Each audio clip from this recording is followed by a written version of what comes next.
பசுமை பூமி வந்த பிறகு உங்களுக்கு இப்ப என்னென்ன சந்தேகங்கள் நிவர்த்தி ஆயிருக்கு? இப்ப அந்த கண்டுக்கு தண்ணி விடுறது, கண்டு வளர்ச்சிக்கு எப்படி தேவையான பொருள்கள் போடணும், நீங்க சொன்னது கொஞ்சம் திருப்தியா இருக்கு எங்களுக்கு. இப்ப நம்ம இதுவரைக்கும் ஏறக்குறைய 1 மணி நேரத்துக்கு மேலாக நம்ம தோட்டத்தினுடைய கலாய்வை பார்த்துக்கிட்டு இருக்கிறோம்.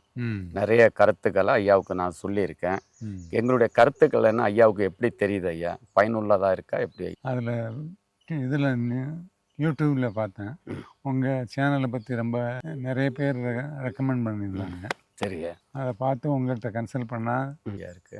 டெஃபினட்டாக பயனுள்ளதாக தான் இருக்குது. சரியா, நாங்கள் செய்கிற மிஸ்டேக்ஸ் என்னன்றதை விளக்கமாக சொல்லியிருக்கேன். இனிமேல் அதை ஃபாலோ பண்ணால் நல்ல ஈல்டு வரும். எங்க பசுமை பூமி வருகைக்கு பிறகு நீங்க என்ன ஃபீல் பண்றீங்க? ரொம்ப அருமையா இருக்கு. இது நிறைய விஷயங்கள் தெரிஞ்சுக்கிட்டோம்.